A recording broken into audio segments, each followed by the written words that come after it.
Where did they dredge these characters up from? Half of them belong in the county jail. Oh dear. You know, that scares me to have those kind of customers in a coffee shop. But that might have been just that morning. You never know.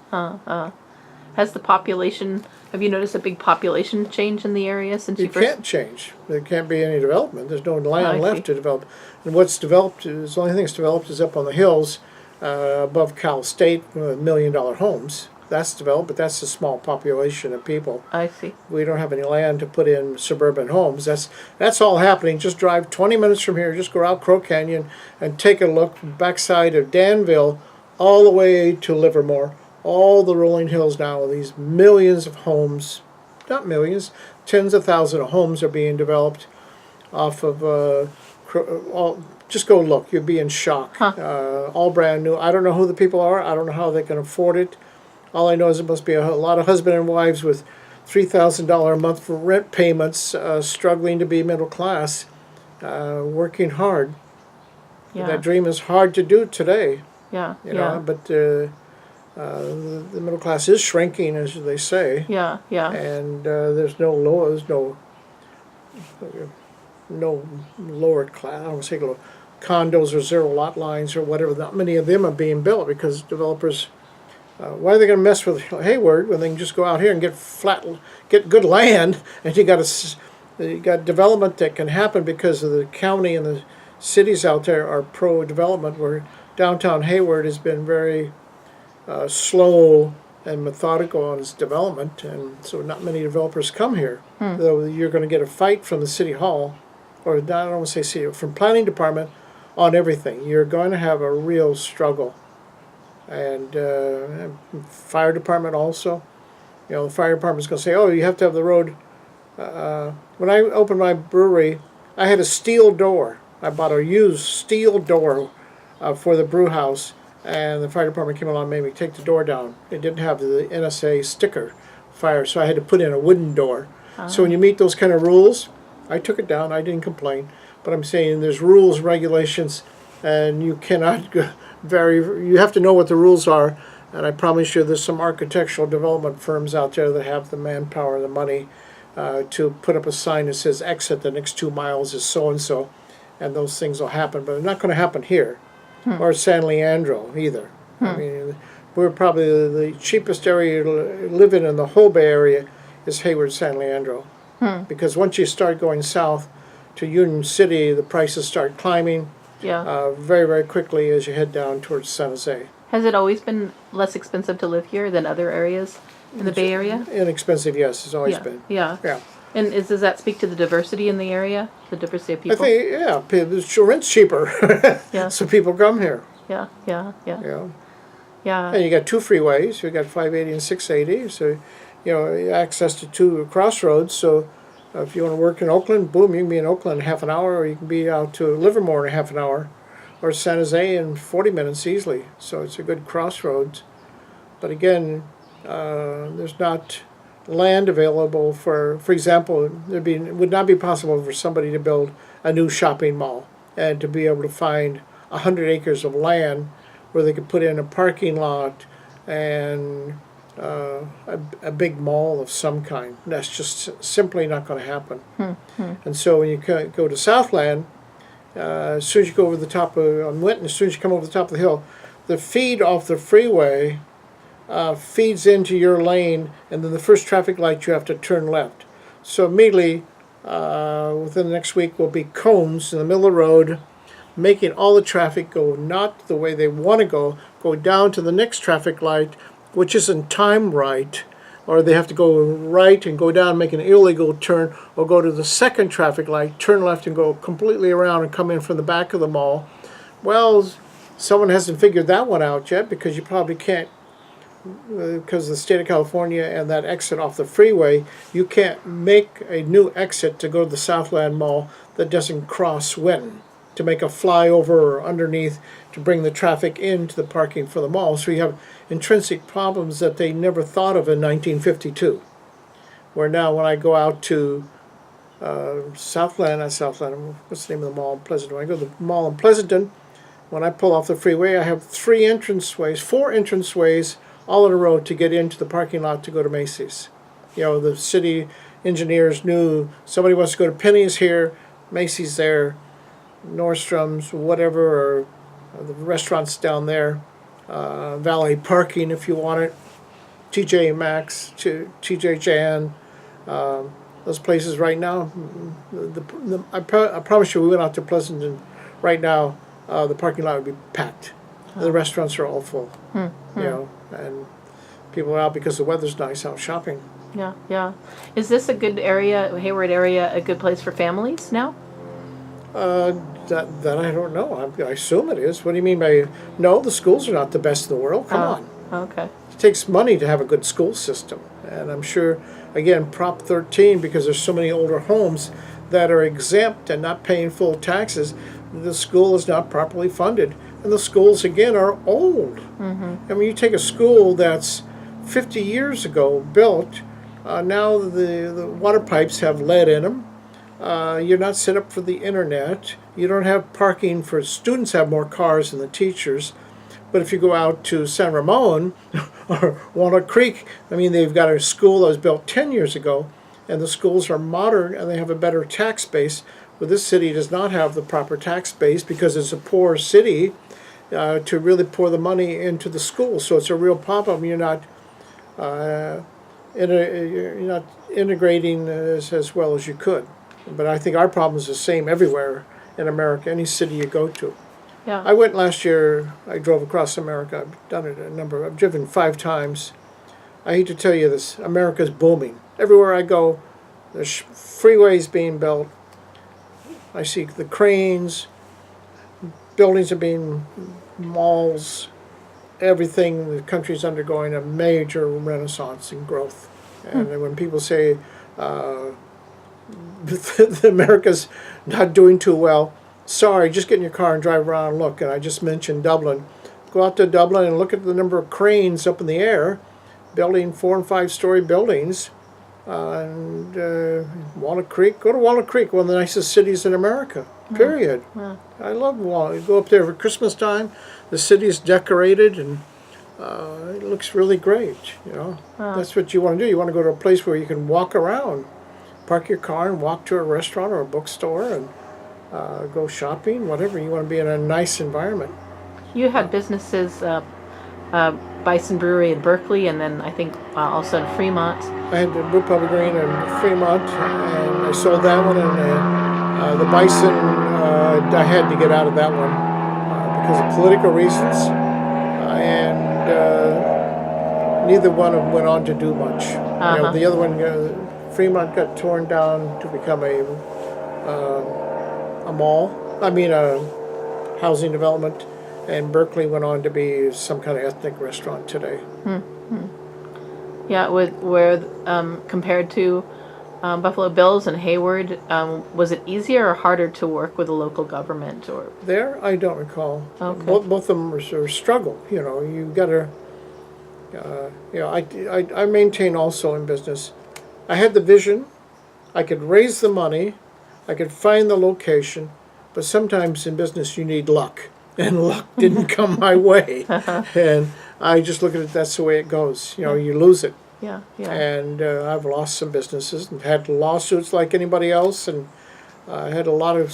I've done 7 businesses, so I know how to do things. Yeah, yeah. And right now I'm publishing. Have a trade association. I have 2 trade associations. I have one in London called the London Expo for just selling distilling equipment, and then the one in America here, the American Distilling Institute (ADI).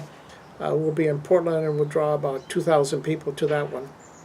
So, I have skills that I know how to make something happen, and how to write a book about it, and how to market a book, and etc. That's great. Yeah, yeah. So, going back to the population change. I don't think there's population change. So I guess not in numbers, but in ethnicity and in having more immigrants and international people in the area. Because you mentioned the restaurants before that Yeah, no, we're fully integrated where you're not going to find this kind of integration in Pleasanton. It's too expensive. You're not going to find it any place except for places where home prices are in the average home's now $450,000. I You see. know, I see.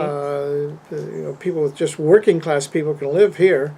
But you go to Pleasanton, Livermore, Walnut Creek, Danville. Oh my God, you know that's white middle class or professional class. You don't have guys pouring concrete or you know, working.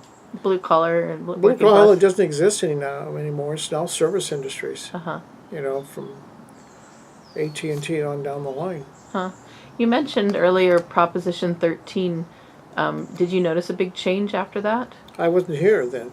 All I know is that Proposition 13 happened, I don't know, 35 years ago, and it really stymied lots and lots of cities because there was a population did not turn over. So people inherited the house from their parents, and they still don't have to pay any taxes. I see. So that really hurts a city not to have that tax base full bore, where if you're out in Pleasanton where the homes have turned over a number of times because young families grow up and the children move away and they get rid of that 3,000 square foot house and the next family comes along with 2 or 3 kids, you have a better tax base. And Prop 13 hurt, and it's still hurting lots and lots of cities, and that you don't have the solid tax base to do all the things, you know, the park and recreation district, to do downtown street maintenance and all the things, you know, make the traffic lights work. Yeah. You know, to do the things cities have to do. A police department that responds in a proper way. Yeah. You mentioned before the city planning department. If you could influence them or give them advice, what would you say as far as making good decisions for? I wanted to do a new business in town recently. I wanted to do a brewery, distillery, and a malt house. And I met with the fire and some city planners, and they were very thrilled for the fact that I'd raised the money and wanted to make this thing happen. So it's a new day to encourage businesses to come downtown. But eventually I did not raise enough money, and I pulled the plug on that project. Lost $20,000 on the lease of the building, but that's the way life is. You know, Yeah. I can't make every dream come true. Right. I try, but no, the city has come a long ways, but it's still a struggle. And that you're a small entrepreneurial business person, you have no idea what the rules are to open a business, and cities are going to have different rules. I know of a distillery that got all the way to being open, and at the end, the city came by and said, wait a minute, you don't have blah, blah, blah, wheelchair access ramp. And he says, I'm not open to the public. Sorry. You got to go back to the city, you got to pull the permits, and 2 weeks and $15,000 later, you're open. Well, at the end, you're out of money already, Yeah, right? yeah. You want to get the door open so you can start selling your product. Things like that happen, and there's no rule book where you go click, click, click, click, click, click, and you will get your business open. And if you're doing it out of your own savings, you're hurting. Yeah. Yeah. You're hurting bad because that clock is ticked against you for a year as you pull things together. Yeah. The restaurants are notoriously bad because you got the county will send the health department around. Well, they love clicking you off. I mean, they'll find something wrong no matter what. You know, they have the rules, and you better play by them.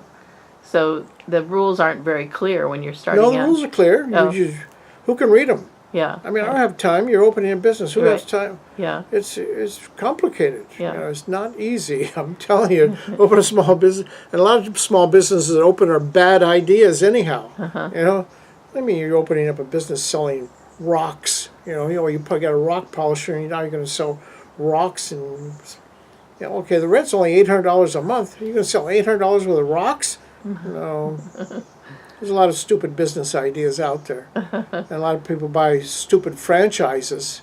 You know, I see one now, some kind of a crab shack in Hayward. Well, we're sorry, we don't have any crabbing business. All those crabs have to be frozen, flown in from Vietnam.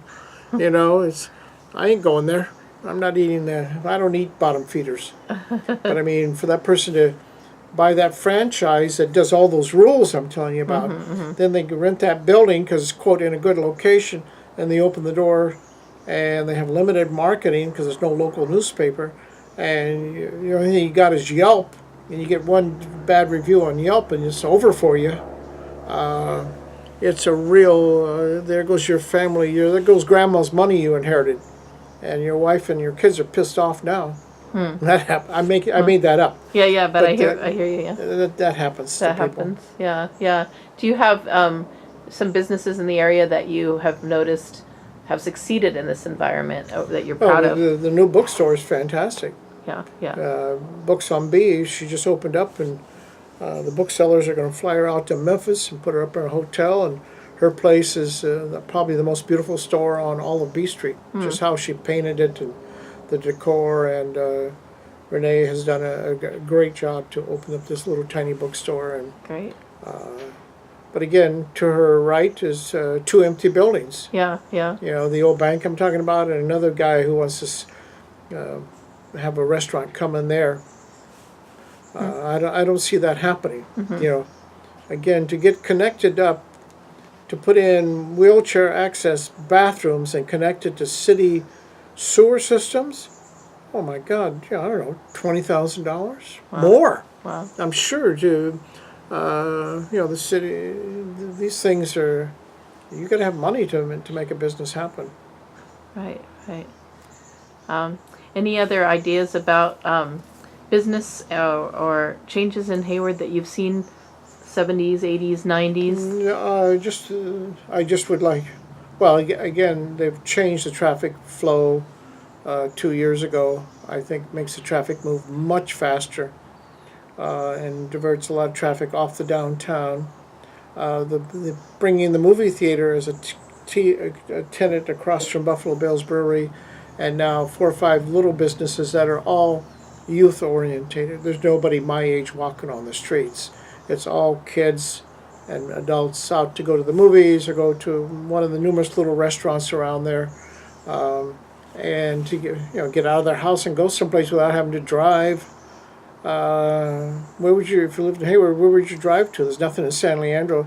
Castro Valley has just got a one main street and doesn't have a place where you could walk even. You know, they don't have a situation there where Hayward has a situation where you can walk up and down Foothill down to B Street down to Main Street and back. You have a bunch of businesses and you could walk around.